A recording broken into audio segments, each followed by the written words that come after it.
Trading সম্পর্কে আপনার কি ধারণা? ট্রেডিং কি শুধুই টেকনিক, না আরও কিছু রয়েছে ট্রেডিংয়ে? তো ট্রেডিং সাইকোলজি এবং বিগিনার্সদের জন্য টিপস সংক্রান্ত এই ভিডিওতে আমি সুররঞ্জন গঙ্গোপাধ্যায় আপনাদেরকে আবারও স্বাগত জানাচ্ছি। চলুন ভিডিওটা শুরু করি। দেখুন, আজকে আরও একটা বাস্তব উদাহরণ ঘটনা এবং তার থেকে কি শিখতে পারি সেই সংক্রান্ত একটি বিষয় নিয়ে আলোচনা করব। তো ট্রেডিং নিয়ে হাজারো কথা, ট্রেডিংয়ের কোনো শেষ নেই, ট্রেডিং সম্পর্কে বলারও কোনো শেষ নেই। তো আপনার এই যেটুকুই অভিজ্ঞতা হয়েছে মার্কেটে থেকে, তাতে কি মনে হয়েছে যে ট্রেডিং কেবলমাত্র একটা টেকনিক? আমার মনে হয় যে ট্রেডিং শুধুমাত্র একটা টেকনিক নয়। অবশ্যই টেকনিক, কিন্তু শুধুমাত্র টেকনিক নয়। ট্রেডিং কিন্তু এক ধরনের মনস্তত্ত্ব। ট্রেডিংয়ে সফল হতে গেলে পরে আপনাকে মনস্তত্ত্বে কিন্তু সফল হতে হবে। ট্রেডিং এক ধরনের শিল্প বলতে পারেন, ট্রেডিং এক ধরনের মনস্তত্ত্ব বলতে পারেন। তো কেবলমাত্র মনস্তত্ত্ব নিয়ে আমরা এই মুহূর্তে আলোচনা করছি।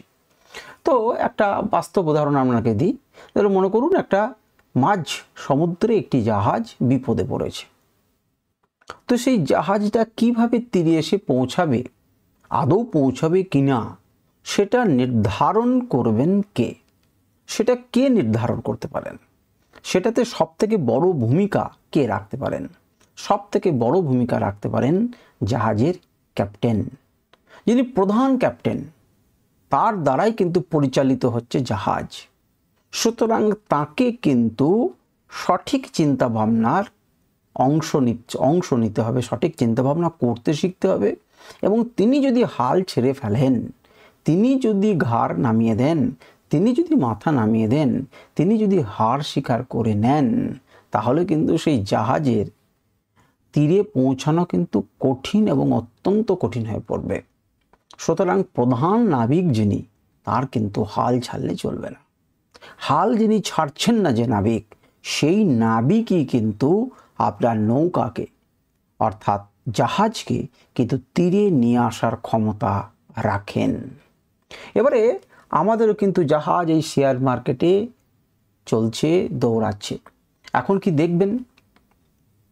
এখন হচ্ছে এই জাহাজটাকে আমাদের লস হয়ে আছে, আমরা বিপদে পড়ে রয়েছি, বা মনে করুন আমরা লাভ করতে চাইছি।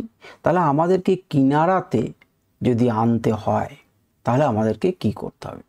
আমি ক্যাপ্টেন এখানে, এই যে জাহাজটা চালাচ্ছে, সেই জাহাজটা চালানোর মেন মালিককে, চালানোর লোককে, ক্যাপ্টেনকে, ক্যাপ্টেন আমি। আমাকে কিন্তু হাল ছাড়লে চলবে না। আজকে 2 টাকা লস হয়েছে, কালকে 20 টাকা লস হয়েছে, আমাকে কিন্তু হাল ছাড়লে চলবে না। তার মানে কি ক্রমাগত আমি লস করেই যাব? না, আমি প্রপার শিখবো। প্রপার শেখার পরে বলছিও, তারপরেও কিন্তু আপনার লস লোকসান সবই হবে।